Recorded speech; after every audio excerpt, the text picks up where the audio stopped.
여러분 이제 우리가 욥기를 8번째 맞으면서 38장으로 훅 건너뛰었습니다. 몇 장에서 건너뛴지 기억하세요? 9장입니다. 9장. 9장에서 한 30여 장을 훌쩍 건너뛰었습니다. 그래도 그 32여 장 가운데 어떤 스토리들이 있었는가 우리가 좀 이해를 하고 넘어갈 필요가 있겠죠. 첫째는 그 유명한 세 친구의 그 무료한 공방이 계속 피로감을 더합니다. 그래서 자동차로 비유하자면 공회전 하듯이 제자리 걸음을 하는, 그러면서 아주 가혹한 언어로 욥을 향해서 공격하는 그런 내용들로 구성이 되어 있어요. 그러다가 32장에서 37장까지 엘리후라는 인물이 등장을 해요. 그 앞에 세 친구는 이름 기억 혹시 하십니까? 엘리바스, 빌닷, 소발입니다. 그런데 32장서부터는 엘리후라는 인물이 등장을 하는데 뭐 별로 큰 차이가 없어요. 이 친구는 특별히 양비론자입니다. 너도 틀렸고 너도 틀렸다라는데 또 논조를 끌고 갑니다. 그렇게 아무 결론이 없는 친구들의 공방이 37장까지 빼곡히 메워져 있죠. 그리고 이제 38장에 와서 38장으로 들어가기 전에 우리가 지난주 욥의 두 가지 기도라는 주제로 말씀을 나누었어요. 기억나시죠? 기억하시죠? 그러니까 첫 번째 기도 제목이 뭐였는가 하면 표면적으로는 하나님 내게 끊임없이 덮쳐오는 이 고난과 환난을 좀 멈춰 주십시오. 근데 단순히 그것이 아프고 고통스러워서 그런 기도를 드렸던 것이 아니고 사람들의 시선이 뭐였는가 하면 저 사람 저렇게 고난이 끊이지 않는 걸로 보아서 틀림없이 하나님께 징벌을 받거나 끊어진 존재야. 욥이 그게 가장 두려웠어요. 정말 저 사람들의 고발처럼 나는 하나님께 혹 끊어진 존재는 아닐까, 버려진 존재는 아닐까. 이것이 욥의 큰 감추어진 두려움이었어요. 두 번째 기도 제목이 뭐냐면 너무 답답한 거예요. 이렇게 절규하고 흑암 속에서 뒹구는데도, 수많은 언어로 질문을 퍼붓는데도 하나님은 아무 사인이 없어요. 그래서 두 번째 기도 제목이 하나님 대화 좀 합시다. 어째서 하는 겁니까? 사인도 없고 대답도 없고 정말 나는 버려진 존재인가요? 그래서 소통 좀 합시다. 이게 두 번째 기도 제목이었어요. 그런데 정말 그 기도 응답이 이루어진 걸까요? 오늘 38장에서는 욥이 드디어 하나님을 대면하게 됩니다. 하나님이 욥에게 찾아오시는데 1절을 한번 볼까요? 38장 1절. 그때에 여호와께서 폭풍우 가운데에서 욥에게 말씀하여 이르시되. 자, 여러분, 어디 가운데서 말씀으로 임하셨죠? 폭풍우입니다. 그래서 오늘 말씀의 제목이 뭐예요? 폭풍우 속에 하나님의 질문이에요. 오늘 사실 중요한 주제는 폭풍우입니다. 왜 하필 그냥 임재하시거나 그냥 나타나시지 폭풍우 속에서 하나님이 욥에게 질문을 하셨을까? 이 폭풍은 오늘 아주 중요한 주제입니다. 그래서 우리가 이 폭풍우에 대해서 조금 성경 굵은 흐름을 보고 내용으로 좀 들어가도록 하죠. 그래서 창세기 1장을 좀 띄워주실까요? 네, 제가 좀 읽겠습니다. 하나님이 이르시되 천하의 물이 한 곳으로 모이고 무티 드러나라 하시니 그대로 되니라. 우리 10절 한번 같이 읽어볼까요? 시작. 하나님이 물을 땅이라 부르시고 모인 물을 바다라 부르시니 하나님이 보시기에 좋았더라. 네, 하나님이 땅과 물을 구분해 놓으셨어요. 경계를 만들어 놓으셨어요. 그리고 하나님이 보시기에 어떻게 했더라? 그게 참 좋았어요. 이 좋았더라라는 말은 성경에 굉장히 중요한 언어인데 하나님이 보시기에 더 이상 손댈 것 없이 완벽했다 그 뜻이겠죠?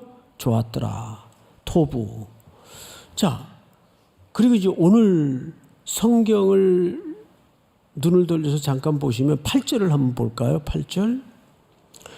바다가 이제 이 8절부터는 좀 문학적인 표현을 썼기 때문에 유심히 들여다봐야 됩니다. 바다가 그 모태에서 터져 나올 때 문으로 그것을 가둔 자가 누구냐? 그러니까 바다가 하나님께로부터 빚어지고 창조될 때 그 뜻이겠죠. 그때에 내가 구름으로 그 옷을 만들고 흑암으로 그 강보를 만들고 10절 다 같이 시작. 한계를 정하여 문빗장을 지르고. 무슨 뜻인가 하면 바다와 땅을 정확하게 경계를 만들어서 바다가 아무리 파도가 높더라도 땅을 덮지 못하도록 모든 도량을 설계했다 그 말이에요. 11절을 제가 읽겠습니다. 오늘 본문 11절.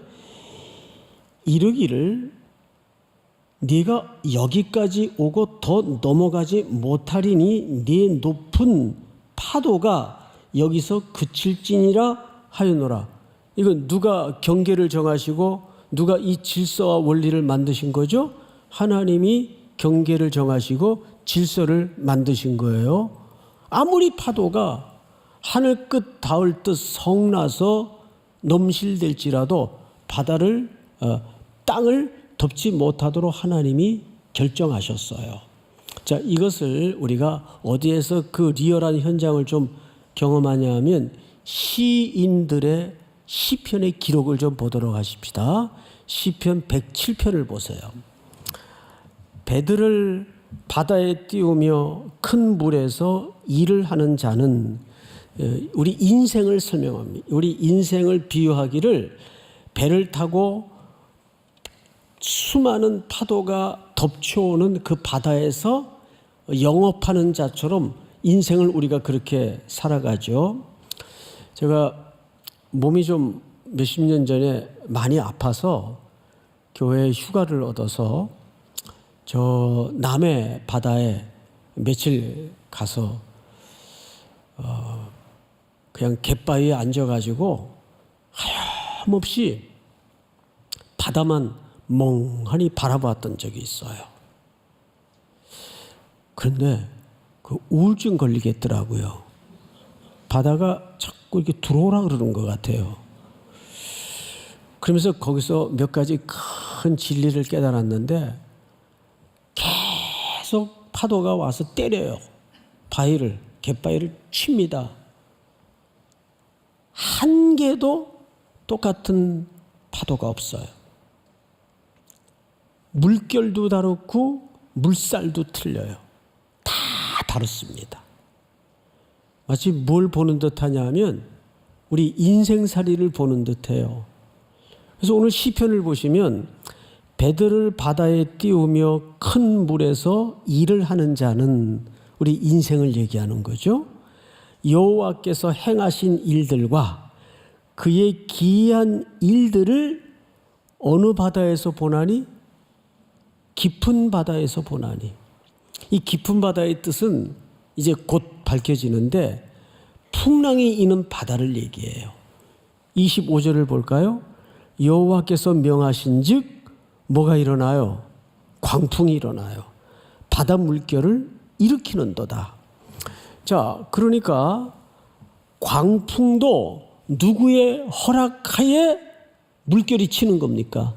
창조주 하나님의 허락하에 바람도 불고 광풍이 일어나요. 그런데 이 광풍을 통해서 이 깊은 바닷물을 통해서 뭘 보여주신다고 여기 설명하냐 하면 그의 기이한 일들을 그랬어요. 그 기이한 일들을 깊은 바다에서 보게 될 것이다. 광풍 속에서 만나게 될 것이다. 그러니까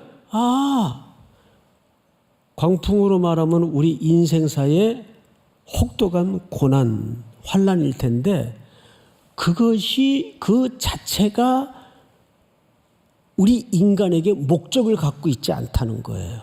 오히려 그 광풍을 통해서 하나님이 하나님의 일하시는 기이한 어떤 것을 보여주신대요. 다음 절 볼까요? 같이 한번 읽어보십시다. 시작. 그들이 하늘로 솟구쳤다가 깊은 곳으로 내려가나니 그 위험 때문에 그들의 영혼이 녹는도다. 여러분, 이런 배 타봤어요? 저는 겪어봤어요. 저녁 예배 시간인가 말씀을 드린 기억이 나는데 제가 존경하는 원로 목사님이 어딜 좀 가자 그래서 어딘지도 모르고 한 3일 따라 나섰던 적이 있어요. 전라남도 해남 쪽에 가면 땅끝 마을이 있습니다. 토말이라고 땅끝 마을 가보신 분들 계실 거예요. 거기 가니까 조그만 배 선착장이 있는데 거기에 이 나뭇잎만한 방주호라는 배가 하나 있더라고요. 이 나뭇잎만이 조그매요.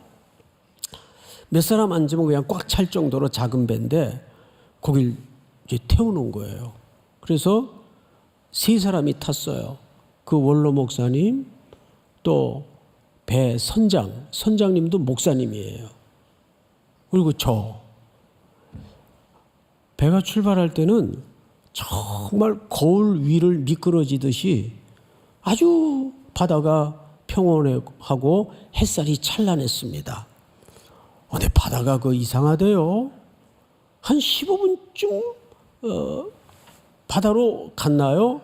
갑자기 하늘을 보니까 어둑어둑해지면서 어디서 몰려왔는지 먹장구름이 몰려오더니 바람이 불어요. 바람이 그 구름을 몰고 온 거겠죠. 그러면서 후두둑 비가 때리기 시작하는데 비방울이 장난이 아니에요. 그러면서 바람이 세차게 불기 시작하는데 파도가 쳐요. 파도가 이렇게 쳐요. 근데 배가 파도 끝에 이렇게 섭니다. 옆으로. 이런 배 타봤어요? 안 타봤으면 얘기를 하지 마세요. 저는 안 그래도 물을 무서워하는데 정말 이렇게 죽는구나 싶어서 얼굴이 하얗게 질려 있는데 그 뱃길을 수없이 오고 갔던 선장님과 원로 목사님도 이 사태가 심각한 걸 알고 원로 목사님이 선장님한테 선장 그 엔진 끄게. 그래서 놀래가지고 목사님 엔진을 끄면 어떡합니까?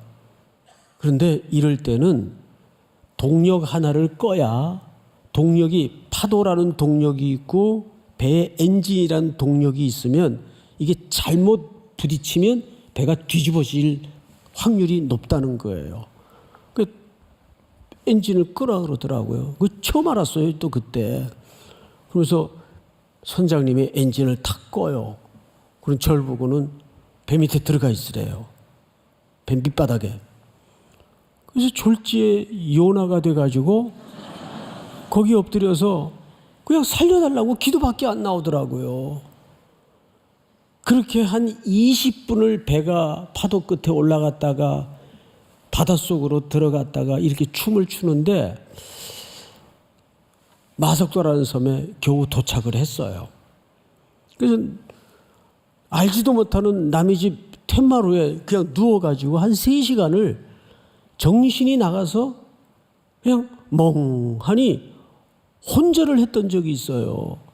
근데 제가 이 시편 107편을 읽으면 그때 그 풍랑 만났던 생각이 어제 일처럼 너무 선명하게 기억이 떠오르는 겁니다. 그 26절을 잘 보세요. 그들이 하늘로 솟구쳤다가 깊은 곳으로 내려가나니 그 위험 때문에 그들의 영혼이 녹는도다. 바로 그 순간이에요, 이게. 그 다음 절을 한번 읽어보십시다. 시작. 그들이 이리저리 구르며 취한 자같이 비틀거리니 그들의 모든 지각이 혼돈 속에 빠지는도다. 그렇잖아요. 우리도 나이가 젊든 많든 나이와 상관없이 살면서 나는 왜 이럴까? 내 인생은 왜 이렇게 안 되는 걸까? 계속 어려움이 봉착하고 이 문제 치워지면 더 큰 놈이 달려들고 그게 인생이란 말이에요. 그래서 우리의 지각을 혼미케 만드는 일들이 여러분의 그 격렬한 청춘의 날에 얼마나 많습니까? 다음 절 보십시다. 이에 그들이 그들의 고통 때문에 여호와께 부르짖음에 그가 그들의 고통에서 그들을 인도하여 내시고 광풍을 어떻게 하사 고요하게 하사 물결도 잔잔하게 하시는도다. 자, 그러니까 광풍을 멎게 해서 다시 예전과 같은 고요한 바다로 만드시는 분도 누구세요? 하나님이란 말이에요. 자, 그러면 우리는 인생을 살아갈 때 어떤 때는 광풍을 만나요. 그런데 또 어떤 때는 하나님의 은혜로 그 광풍이 언제 그런 일이 있었지 할 정도로 평온해집니다. 그래서 우리는 광풍이 없어야 되고 우리의 목적이 평안해야 된다는데 몰두될 수가 있습니다. 그런데 이것이 우리에게 허락하시는 하나님의 궁극적인 목적지가 아니에요. 제가 언젠가 여러분들에게 로안 윌리엄스의 글을 인용하면서 이런 말씀을 드렸어요. 신앙생활의 목적지는 행복이어서는 위험하다. 무엇이 돼야 된다 그랬죠? 거룩이라 그랬어요. 이제 그 이유를 끝 무렵에 제가 다시 한번 설명을 드리겠지만 가치에는 목적적 가치가 있고 수단적 가치가 있어요. 자, 우리가 예수님을 사랑하는 게 목적이에요. 근데 그 예수님을 사랑하기 위해서 노력하고 몰두하고 애쓰다 보면 뭐는 쫓아오는 거죠? 행복은 자연적으로 쫓아오게 돼 있어요. 그래서 이 행복은 궁극적 가치가 아니라 수단적 가치입니다. 그럼 우리의 궁극적 가치는 뭘까요? 거룩이에요. 자, 그 얘기는 조금 후에 미뤄두기로 하고, 하나님이 때로는 우리 인생을 욥처럼 파도 끝에 올려놓습니다. 그러다가 곤두박질을 치게 합니다. 그러면 이리 구르고 저리 구르면서 이 시인의 고백처럼 정신이 혼미해져요. 그러다가 또 어떤 때는 거울 위를 미끄러지는 것처럼 바다가 조용하고 평안하고 고요해집니다. 과연 이 양자 사이에 때로는 평안을 주시고 때로는 고통을 주시고 이 양자 사이에 하나님이 의도하는 것은 너희들 내 말 안 들으면 까불면 국물도 없어. 이거 경험시키고 이거 가르쳐 주시기 위해서 그러시는 걸까요? 마치 격투기 선수가 초등학생 안발을 걸어가지고 너 그래도 입 나불거리고 까불래? 이러는 식일까요? 여러분, 우리를 그런 교훈적 차원에서 이런 재난을 주셨다면 그냥 굳이 하나님이 직접 이렇게 안 나타나시고 천사 천군 몇 사람 풀어서 저 청파동에 저 송택은 손 좀 봐라. 더 이상 떠들지 못하게. 그래도 충분히 가능해요. 예? 그런데 오늘 그 절규하던 욥에게 하나님이 그것도 직접 나타나셨어요. 이게 무슨 뜻일까요?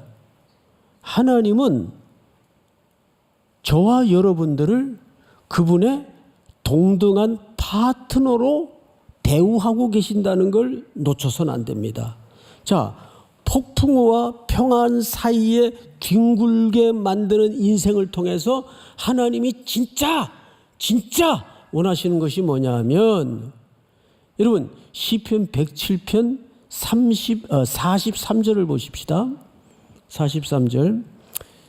지혜 있는 자들은 이러한 일들을 지켜보고 여호와의 뭐를 깨달으리로다? 인자하심. 인자가 뭐죠? 헤세드. 하나님의 사랑을 얘기하는 거예요. 아까 우리가 마저 못 본 시편 107편 24절을 다시 한번 보십시다. 여호와께서 행하신 일들과 그의 기이한 일들을 깊은 바다에서 보나니, 여기서 말하는 기이한 일이 뭐예요? 바로 하나님의 인자를 얘기하는 거예요. 다음 절을 한번 볼까요? 25절.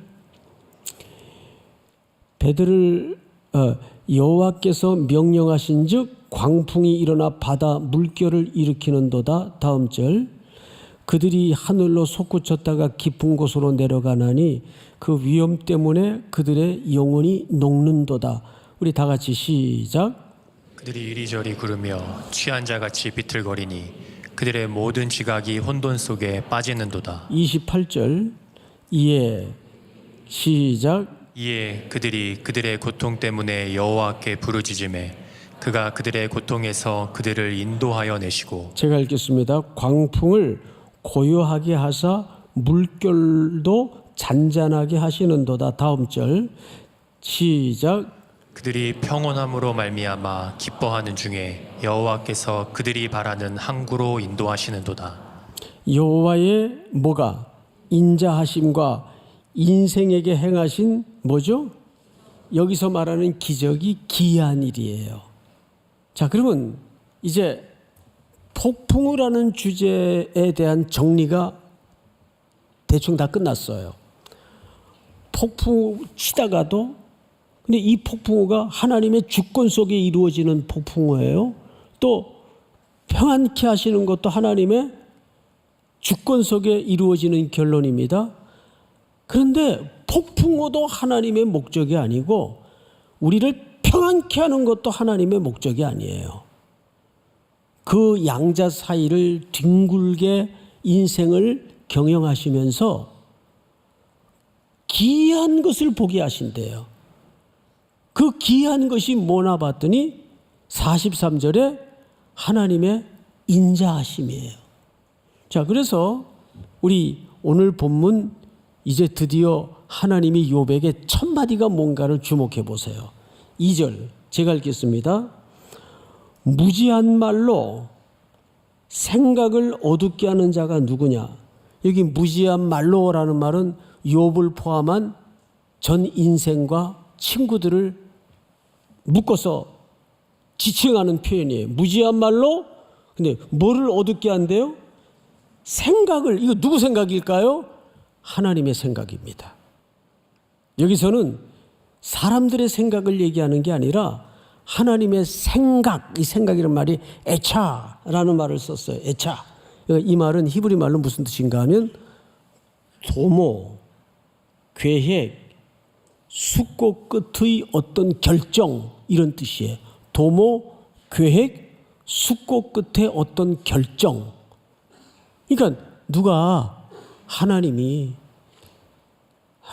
어떤 때는 우리에게 폭풍우를 허락하시고 어떤 때는 그 폭풍우를 파도야 잠잠하라 명하셔서 고요한 거울처럼 만들어 놓으세요. 그래서 우리는 살면서 요거만 좀 치워지면 숨을 쉬고 살겠는데, 이것만 좀 해결이 되면 좀 숨을 쉬고 살겠는데, 그 문제에 빠져서 문제를 치워내기에만 몰두하거나 급급할 때가 있어요. 여러분, 그런데 그 담벼락과 문제를 뛰어넘어서 뭘 봐야 된다는 거예요? 간단해요. 하나님의 기이한 일을 봐야 된다는 거예요. 근데 그 기이한 일이 뭔가 봤더니 하나님의 인자하심이에요. 여러분, 제가 이 설교를 준비하면서 오래된 시 하나를 제가 기억이 나더라고요. 또 하나는 오래전에 여러 차례 봤던 애니메이션 영화 한 편이 기억이 나요. 시는 뭐 어떤 시인가 하면 여러분 유치환 씨라는 분 아시죠? 청마 유치환 이분이 쓴 유명한 시 중에 그리움이라는 시가 있어요. 이 시는 사실 내용은 어떤 여인을 흠모하고 짝사랑한 나머지 바위돌처럼 꿈쩍 않는 이영도라는 어떤 여인에 대한 그 애달픈 심정을 담은 시입니다. 근데 그 첫머리가 이렇게 시작이 되죠. 파도야 어쩌란 말이냐. 파도야 어쩌란 말이냐. 그러니까 자기 마음속에 일어나는 그 여인에 대한 사랑의 경랑을 얘기하는 거죠. 파도야 어쩌란 말이냐. 파도야 어쩌란 말이냐. 임은 뭇같이 까딱 앉는데 사랑하는 사람이죠. 이 땅덩어리처럼 끄떡하지 않고 있는데 파도야 어쩌란 말이냐. 날 어쩌란 말이냐. 그러다가 사랑을 이루지 못하고 이분은 교통사고로 돌아가서요. 그 소식을 건너 들었던 그 여인이 이제 답변 겸 탑이라는 시를 하나 남겼어요. 그 시가 이렇게 시작이 됩니다. 너는 저만치 가고 나는 여기 섰는데 손 한 번 흔들지 못하고 돌아선 하늘과 땅 애모는 사리로 맺혀 푸른 돌로 굳어라. 이 짧은 시인데 이 마디마디에 녹아진 그 하모니는 어마어마해요. 그러니까 결국 이루지 못하고 둘 사이는 끝났지만 마치 우리 인생이 이 사랑이라는 주제를 빼고 우리 삶의 모든 절절함을 거기에 대입시켜 보면 인생이라는 건 이런 녹두리처럼 들려집니다. 파도야 어쩌란 말이냐. 그러다가 그 파도와 파도 사이에 뒹구는 인생들이 하나님의 해답서를 성경을 보니까 우리의 시선을 기이한 대로 돌리기 위한, 그러면서 제가 퍼뜩 머릿속에 떠올랐던 애니메이션이 뭐냐 하면 그 짧게 끊어진 영상인데 여러분 잘 아실 거예요. 한번 볼까요? 졸음도 올 시간인데 한번 보십시다. I'll go now. No! What? What? How are you doing that? It's a magic carpet. It's lovely. You don't want to go for a ride, do you? We could get out of the palace, see the world. Is it safe? Sure, do you trust me? What? Do you trust me? Yes.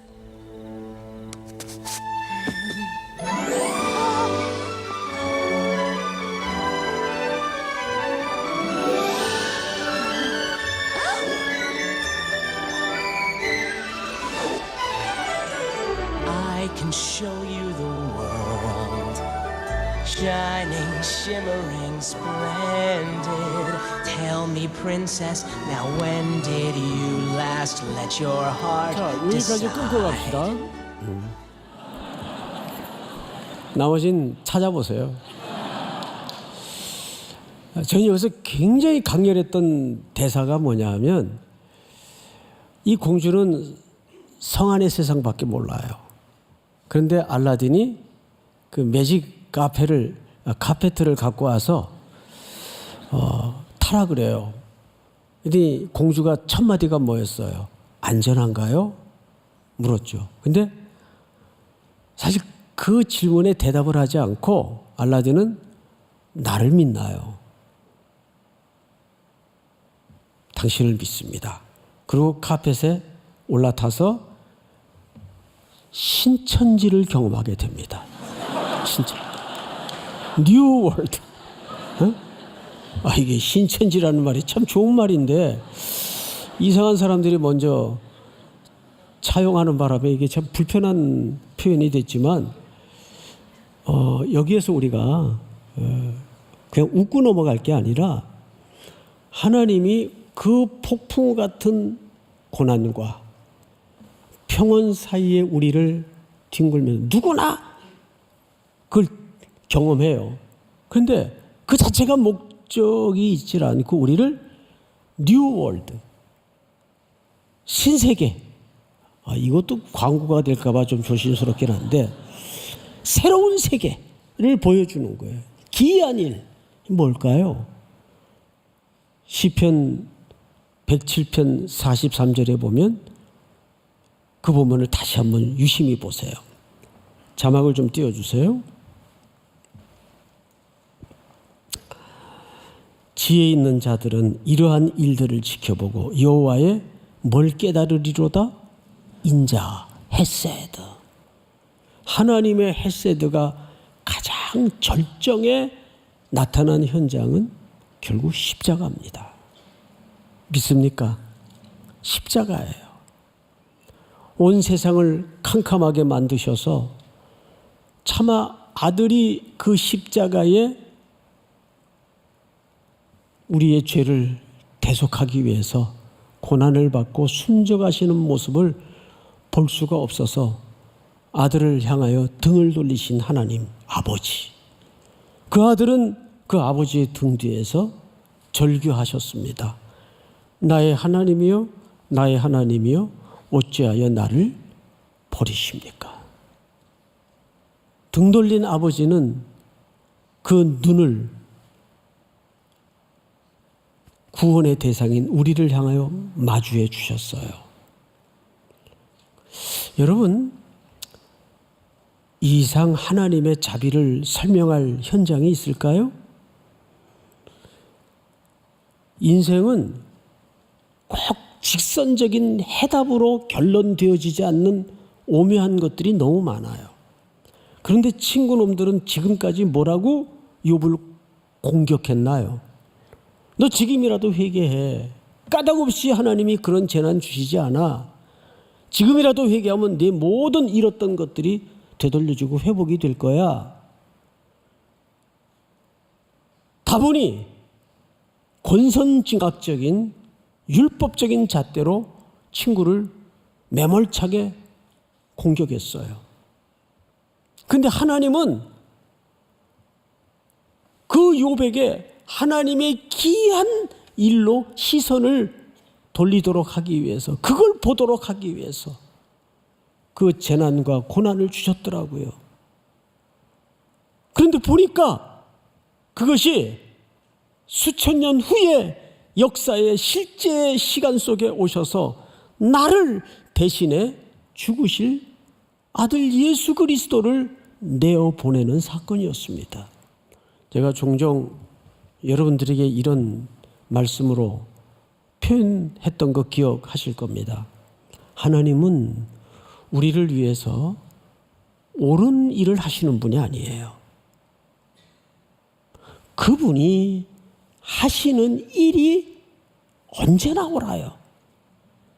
자, 근데 우리는 이 과정에 얹어져 있으면, 아니, 내 자식이 태어나면서부터 병치레만 하다가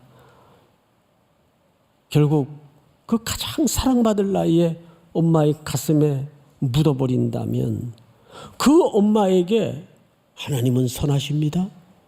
하나님은 자비하십니다. 이게 설득이 되겠어요? 해석이 되겠어요? 이해가 되겠어요? 어떻게 그런 고통 속에 있는 엄마에게 하나님은 선하시다고 우길 수 있을까요? 그런데 이 십자가의 깊은 터널을 경험한 자만이 그 십자가 앞에 세워져서 신음이 올라오듯 비명이 터지듯, 그럼에도 불구하고 하나님은 선하십니다. 하나님이 하시는 일이 언제나 옳았습니다. 거기에 내가 죽었을 자리에 아들 예수 그리스도가 죽은 자리였다는 것을 우리가 깨달을 때, 제가 그런 말씀을 드렸어요. 여러분들에게 나이가 든다고 철이 드는 게 아니에요. 십자가 만날 때 인간은 제대로 철이 듭니다. 그래서 여러분, 겸손하려고 애쓰지 마세요. 인간은 겸손해지지 않습니다. 언제 겸손의 모양을 낼 수 있는가 하면 어느 원로 목사님이 그런 얘기를 해요. 그냥 곤두박질 쳐져서 자기의 본연의 형체는 옷대간데 없이 너덜너덜해져 가지고, 아, 세상에 내가 입 열어서 욕할 사람이 아무도 없구나. 다 나보다 훌륭한 사람들이구나. 이 고백이 가능해질 때 겸손의 흉내라도 낼 수 있다 그래요. 정말 그렇습니다. 언젠가 한번 제 학교 선배님이 저 신학대학원, 큰 신학대학원 교수님이신데 대학원 원장까지 지내신 분이에요. 무슨 일로 저희 교회에 오셔서 제 방에 들어오시면서 그냥 문맥도 없이 다짜고짜, 송 목사님, 이 성화라는 게 있는 겁니까? 그래요. 뭐 힘든 일이 있었나 봐요.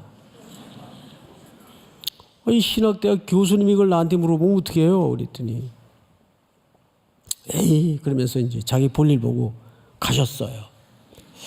근데 저는 그 질문이 계속 묵직하게 남는 거죠. 성화라는 게 성경이 말하니까 있긴 있겠지. 근데 내가 혹 성화를 잘못 이해하고 있는 건 아닐까. 그러면서 새로운 성화에 대한 정의를 내리지 않을 수가 없었어요. 물론 우리가 인격적인 수양을 하고 성품을 계속 그리스도의 성품을 닮아가는 노력을 한다면 사람은 조금 달라질 수 있겠죠. 그것도 성화의 한 일면인 것은 맞습니다. 그런데 성화의 출발 지점은 십자가 앞에 세워질 때입니다. 내가 어떤 사건, 어떤 사람 앞에서도 완전히 부서져서 소리도 못 내고 면목 없이 십자가 앞에 세워져서 주님의 흘리신 보혈의 공로가 아니면 제가 설 수도 없고 한 호흡도 내뱉을 수가 없습니다. 주님. 그래서 매일 전전긍긍하면서 십자가의 보혈과 공로를 붙잡는 그 태도가 성화의 출발 지점이에요. 그게 어디에 나타났어요? 십자가. 그것이 하나님의 기이한 일입니다. 결국 모든 인류의 소망은 십자가를 바라보게 하는데 인류의 소망을 두신 거예요. 믿습니까? 오늘도 여러분들에게 또 한 주의 고단한 삶이 이어지겠지만 우리의 흔들릴 수 없는 기초, 뿌리는 십자가의 내재를 대신해서 피 흘려 대속의 죽음을 죽으신 그 예수님이 내가 서 있을 뿌리요, 기초요, 출발 지점임을 기억하고 담대하게 그 보혈의 공로를 의지해서 또 한 주를 살아낼 수 있는, 이겨낼 수 있는 여러분들이 될 수 있기를 주님 이름으로 축원하고 축복합니다. 우리 다 일어나십시다.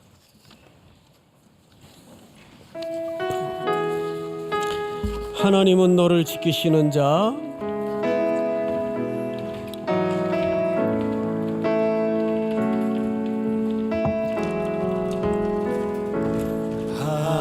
하나님은 너를 지키시는 자, 너의 우편에 그늘 되시니 낮에 해와 밤에 달도 너를 해치 못하리. 너를 해치 못하리.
거룩하신 하나님 아버지, 폭풍우 가운데에서도 경계를 정하시고 결국 그 폭풍우 넘어 하나님의 기이한 자비, 그 사랑에 우리의 시선을 머물도록 이끌어 주심을 감사합니다. 십자가에 나타난 하나님의 사랑 앞에 우리의 호흡이 있게 하시고 우리의 걸음이 있도록 이끌어 주시옵소서. 지금은 우리 구주 예수 그리스도의 은혜와 하나님 우리 아버지의 높고 크신 사랑하심과 성령님의 교통하심이 오늘 머리 숙여 경배를 드리는 사랑하고 사랑하는 우리 귀한 청년들, 해외, 군에 멀리 출타해 있는 가족들, 고향의 우리 어머니, 아버지, 복중의 생명까지 영원토록 함께 있을지어다. 아멘.